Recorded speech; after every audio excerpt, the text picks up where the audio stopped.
Good morning student. आज के video में अपन सॉल्यूशन चैप्टर के अंदर जो लास्ट टॉपिक है वो डिस्कस करते हैं और इस चैप्टर को पूरा कर देंगे। असामान्य आणविक द्रव्यमान, एबनॉर्मल मोलर मास क्या होता है और वॉन टॉप गुणांक, संगुणन वियोजन की मात्रा में संबंध निकालते हैं।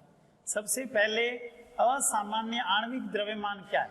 तो जब भी किसी विलेय पदार्थ को विलायक में मिलाते हैं और उसका पूर्ण रूप से वियोजन या संगुणन होता है तो अणुसंख्यक गुणों में परिवर्तन होता है, और अणुसंख्यक गुणों में परिवर्तन होने से आणविक द्रव्यमान में परिवर्तन हो जाता है।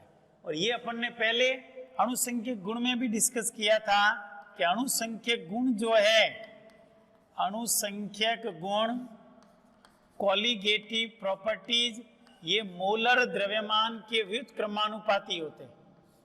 मोलर द्रव्यमान आणविक द्रव्यमान के व्युत्क्रमानुपाती होते हैं। अणुसंख्यक गुण बढ़ेंगे तो मोलर द्रव्यमान घट जाएगा, और अणुसंख्यक गुण कम होंगे तो मोलर द्रव्यमान बढ़ जाएगा।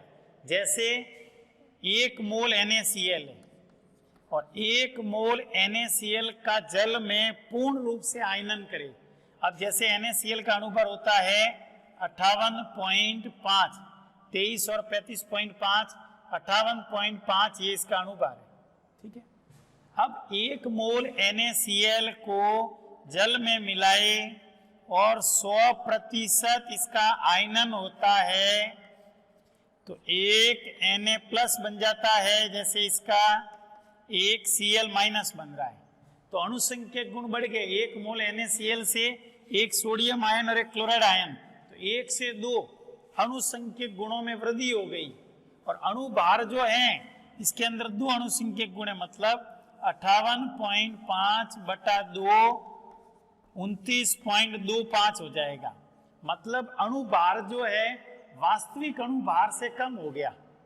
तो जब भी किसी विलेय पदार्थ को विलायक में मिलाओ और उसका वियोजन या संगुणन, या वियोजन हो रहा है, वियोजन या आयनन, ये 100% आयनन होता है और Na प्लस और Cl माइनस अलग हो जाते हैं तो 1 से 2 अणुसंख्यक गुण हो जाते हैं।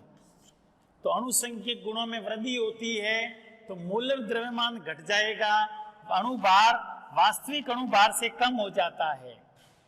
इसी प्रकार जैसे किसी विलेय पदार्थ को संगुणित करें, जैसे HCHH फॉर्मिक अम्ल है, CH3CH जैसे एसिटिक अम्ल है, C6H5CH बेंजोइक अम्ल है।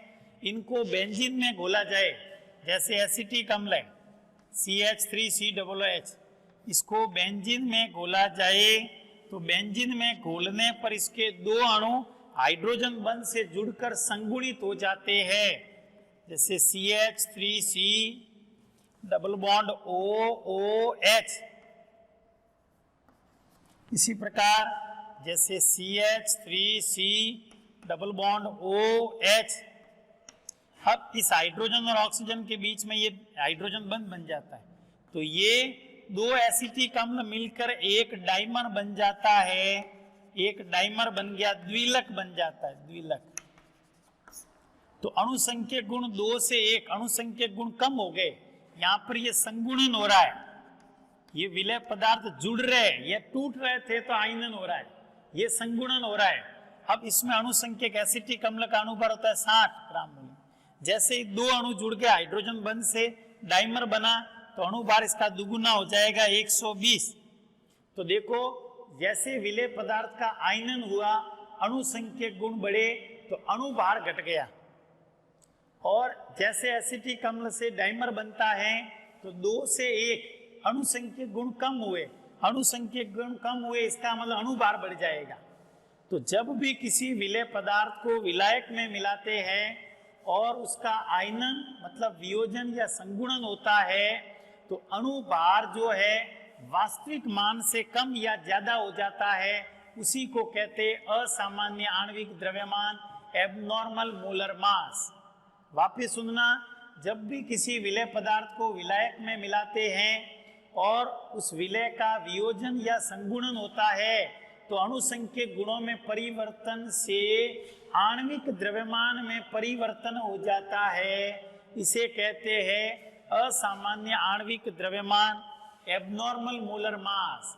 अब जो भी जैसे विलय में अलग अलग, जैसे कैल्शियम क्लोराइड ले लिया, जैसे K4FeCN6 ले लिया, तो इनका जैसे वियोजन होता है तो यहाँ पर एक कैल्शियम आयन और 2 क्लोराइड आयन, 3 अणुसंख्यक गुण हो जाएंगे। जैसे इसको अपन तोड़े तो 4 पोटेशियम आयन और 1 संकुल फेरोसाइनाइड आयन, पोटेशियम फेरोसाइनाइड से 4 और 1 5 हो जाएंगे। तो ये अणुसंख्यक गुण बढ़ रहे, 1 से 3, 1 से 5, और इनका अणुभार जो है वो 1/3 भाग हो जाएगा, इसका अणुभार जो है वो 1/5वां भाग हो जाएगा। तो ये वियोजन या संगुणन होने पर अणुसंख्यक गुण बढ़ने या घटने से ये जो अणुभार है उसमें जो परिवर्तन हो रहा है, इसी को कहा जाता है असामान्य आणविक द्रव्यमान। अब इसके आगे असामान्य आणविक द्रव्यमान की व्याख्या करने के लिए एक वैज्ञानिक आता है वॉन टॉप, जिसने वॉन टॉप गुणांक दिया था कि असामान्य आणविक द्रव्यमान की व्याख्या करने के लिए वैज्ञानिक वॉन टॉप ने वॉन टॉप गुणांक दिया। अब वॉन टॉप गुणांक है क्या? वॉन टॉप गुणांक, वॉन टॉप गुणांक I बराबर होता है प्रेक्षित अणुसंख्यक गुण बटे सैद्धांतिक अणुसंख्यक गुण। प्रेक्षित अणुसंख्यक गुण, प्रेक्षित अणुसंख्यक गुण बटा सैद्धांतिक अणुसंख्यक गुण, सैद्धांतिक अणुसंख्यक गुण। प्रेक्षित अणुसंख्यक का मतलब है वियोजन या संगुणन के बाद कणों की संख्या कितनी है। सैद्धांतिक का मतलब है वियोजन या संगुणन होने से पहले कणों की संख्या कितनी थी। मतलब I बराबर लिख सकते हैं वियोजन या संगुणन, वियोजन या संगुणन के बाद,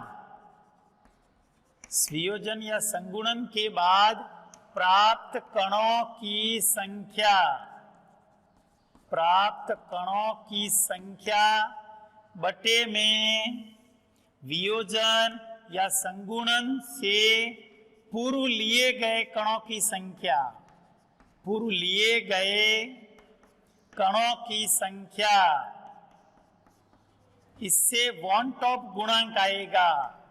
और यदि वॉन टॉप गुणांक 1 आता है तो क्या होगा? वॉन टॉप गुणांक 1 से ज्यादा है तो क्या होगा? वॉन टॉप गुणांक 1 से कम है तो क्या होगा? जब ये दोनों बराबर है तब वॉन टॉप गुणांक 1 आएगा। इसका मतलब न तो वियोजन हो रहा है न ही संगुणन हो रहा है, न वियोजन तथा न ही संगुणन, न ही संगुणन हो रहा है।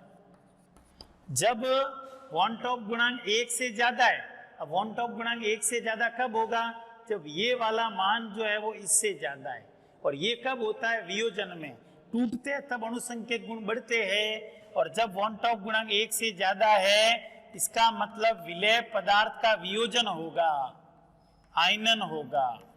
और वॉन टॉप गुणांक 1 से कम है, मतलब इससे ये वाला मान ज्यादा है तो 1 से कम आएगा, इसका मतलब संगुणन हो रहा है। तो जब भी वॉन टॉप गुणांक 1 है तो न तो संगुणन होगा न वियोजन होगा। जब वॉन टॉप गुणांक 1 से ज्यादा आ रहा है, इसका मतलब वियोजन होगा। जब वॉन टॉप गुणांक 1 से कम है, इसका मतलब ये संगुणन होगा।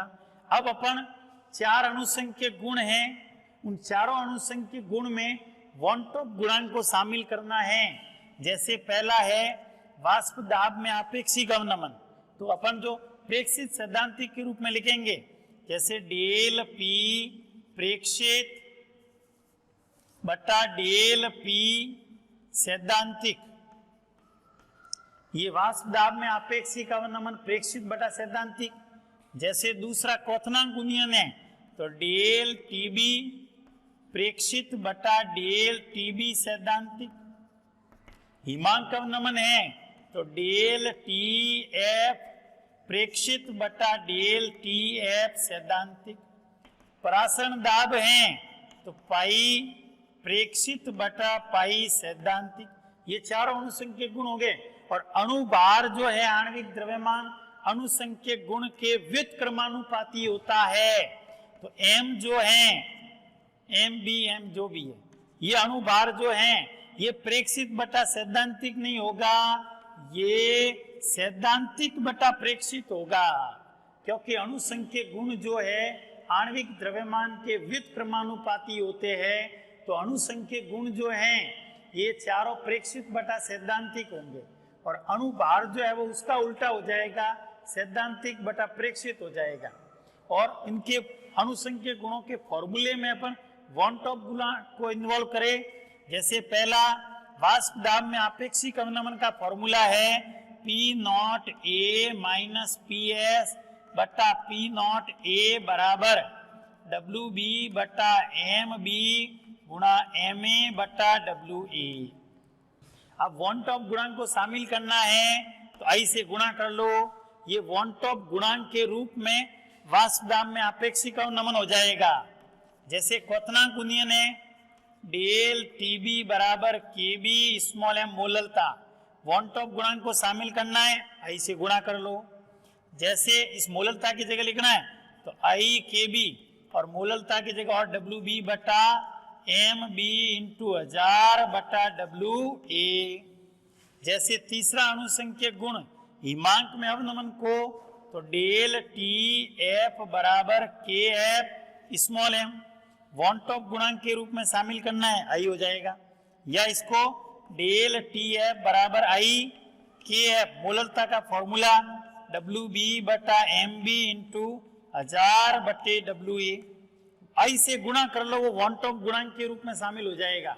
जैसे परासरण दाब का फॉर्मूला पाई बराबर CRT, वन टॉप गुणांक के रूप में लिखना है पाई बराबर ICRT। जैसे पाई बराबर WB बटा MB into RT upon V होता है यदि मात्रा ग्राम में दे तो, और वन टॉप गुणांक के रूप में शामिल करना तो आई से गुणा कर लो।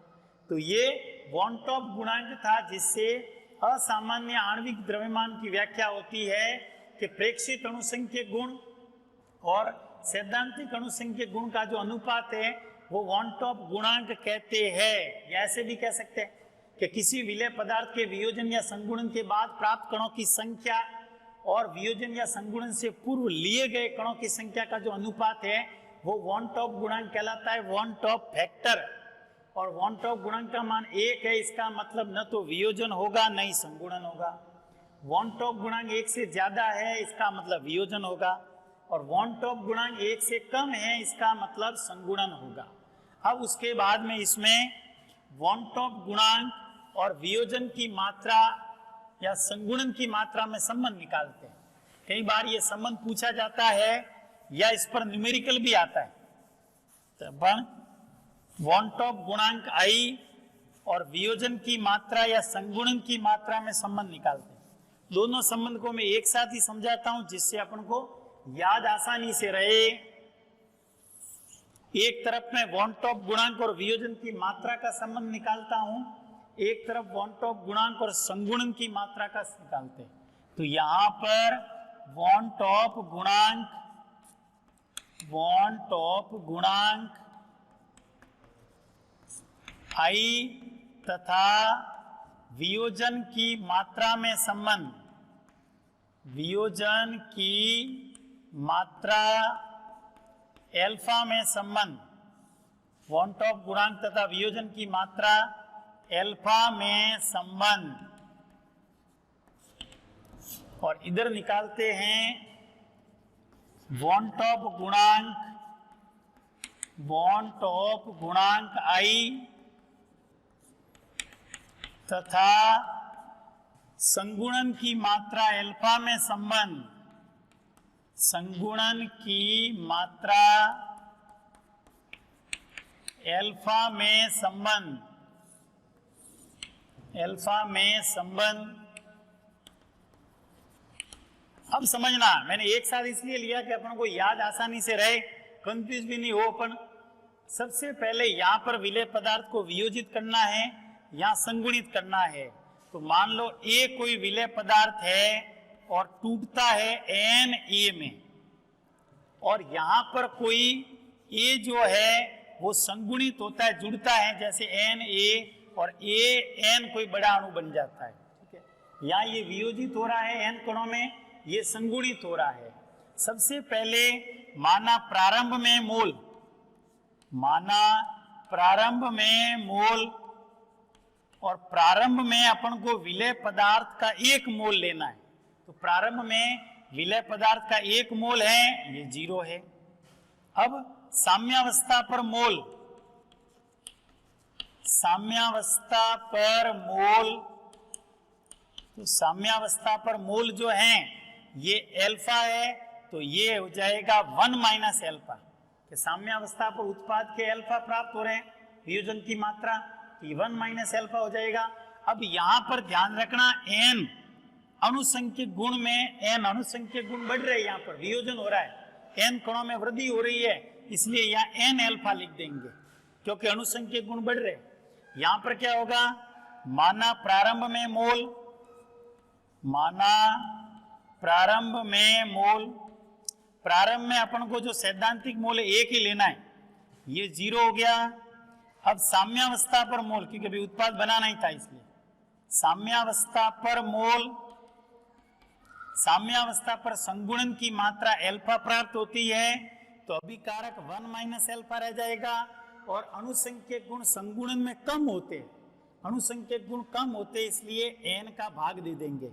या अनुसंख्यक गुण बढ़ रहे थे इसलिए एन एल्फा एन से गुणा कर दिया, या अनुसंख्यक गुण कम होते हैं इसलिए एन का भाग दे दिया। अब यहाँ पर सैद्धांतिक मोल है अपने पास में 1, प्रारंभ में अपन ने 1 लिया है, तो सैद्धांतिक मोल जो है वो है 1, यहाँ पर सैद्धांतिक मोल अपने पास में 1 है। वॉन्ट ऑफ गुणांक का फॉर्मूला लगाओ, प्रेक्षित अनुसंख्यक गुण बटा सैद्धांतिक अनुसंख्यक गुण, प्रेक्षित अनुसंख्यक गुण, प्रेक्षित अनुसंख्यक गुण बटा सैद्धांतिक अनुसंख्यक गुण, प्रेक्षित अनुसंख्यक गुण बटा सैद्धांतिक अनुसंख्यक गुण। आई बराबर, प्रेक्षित का मतलब जो वियोजन के बाद अपन को प्राप्त हो रहे उनको जोड़ लो, तो 1 minus alpha plus N alpha, ये तो हो गया प्रेक्षित, और सैद्धांतिक जो प्रारंभ में लिया गया 1, ये हो गया 1, ठीक है। यहां पर इस 1 और आई को गुणा करेंगे, आई होगा बराबर 1 प्लस, यहां से मैं एल्फा एल्फा को कॉमन ले लूं, तो एल्फा अंदर क्या बचेगा, N minus 1, N minus 1 plus वाला, यहां से 1 को उधर ले जाओ, तो आई माइनस 1 बराबर एल्फा एन माइनस 1, इसलिए एल्फा बराबर, ये एन माइनस 1 इसके नीचे चला जाएगा, तो आई माइनस 1 बटा एन माइनस 1, ये वॉन्ट ऑफ गुणांक और वियोजन की मात्रा में संबंध है। आई एल्फा बराबर आई माइनस 1 बटे एन माइनस 1, आई का मतलब है वॉन्ट ऑफ गुणांक, एन एन का मतलब ये संगुणन वियोजन के अंदर कणों की संख्या। अब यहाँ पर सेम इसी टाइप को अपन को यहाँ पे भी करना है, वही सैद्धांतिक तो अपने पास में 1 है ही, प्रेक्षित मोल कितने हैं, ये प्रेक्षित मोल, प्रेक्षित मोल, प्रेक्षित मोल है, इन दोनों को जोड़ दो, 1 माइनस एल्फा प्लस एल्फा बटा एन, तो वॉन्ट ऑफ गुणांक आई बराबर क्या होता है, प्रेक्षित अनुसंख्यक गुण, प्रेक्षित अनुसंख्यक गुण बटा सैद्धांतिक अनुसंख्यक गुण। अब आई वॉन्ट ऑफ गुणांक बराबर प्रेक्षित ये है 1 माइनस एल्फा प्लस एल्फा बटा एन बटा 1 को उधर ले जाओ, सेम यही रहेगा, तो ये आई बराबर 1 माइनस एल्फा प्लस एल्फा बटा एन, यहां से एन लसअप लेके भी कर सकते हैं, एन लसअप लो, और यहां से नहीं तो सीधा पक्षांतर भी कर दो, माइनस एल्फा उधर गया तो प्लस का एल्फा, प्लस एल्फा बटा एन को उधर ले जाया, माइनस एल्फा बटा एन बराबर 1 है, 1 आई को इधर लेके आ गए माइनस आई। अब यहां पर क्या हो जाएगा, बटा 1 एन, तो क्या हो जाएगा एन एल्फा माइनस एल्फा बराबर 1 माइनस आई। यहां से इसके अंदर क्या करें, एल्फा को कॉमन ले लो तो क्या बच जाएगा, एल्फा बराबर एन माइनस 1 बटा एन को इधर ले लो तो एन 1 माइनस आई। अपन को एल्फा बराबर लिखना है तो एल्फा बराबर हो जाएगा, ये एन एल्फा बराबर लिखना है तो ये नीचे चला जाएगा, एन 1 माइनस आई, एन 1 माइनस आई बटा ये क्या, एन माइनस 1 हो जाएगा, एन माइनस 1। ये वन टॉप गुणांक और संगुणन की मात्रा में है। कई किताब में यहाँ पर 1 माइनस एन लिखा है, 1 माइनस एन लिखा तो ये 1 माइनस आई हो जाएगा, यहाँ पर भी 1 माइनस एन लिखा है तो आई माइनस 1 हो जाएगा। ठीक है, तो ये वन टॉप गुणांक और वियोजन की मात्रा में संबंध कहे तो विलेय पदार्थ को वियोजित करो, एन कणों में टूटता है, इन दोनों को जोड़ेंगे तो प्रेक्षित अणुसंख्यक गुण आएंगे। सैद्धांतिक एक है ही तो वन टॉप गुणांक बराबर प्रेक्षित बटा सैद्धांतिक, एक और आई का गुणा करोगे आई आएगा और यहाँ से इसको पक्षांतर करके ये फॉर्मूला आएगा, एल्फा बराबर आई माइनस 1 बटा एन माइनस 1। संगुणन के अंदर ये एन कणों में संगुणित हो जाता है, अणुसंख्यक गुण कम हो रहा है तो यहाँ एन का भाग दे देना या एन का गुणा कर देना, फिर इसके बाद में वही इन दोनों को जोड़ो, जोड़ के बाद पक्षांतर करो, ये फॉर्मूला आ जाएगा। तो ये संगुणन की मात्रा और वन टॉप गुणांक में है, ये वियोजन की मात्रा और वन टॉप गुणांक में। तो ये जो दूसरा चैप्टर था सॉल्यूशन, ये अपन ने कंप्लीट किया है। Thank you.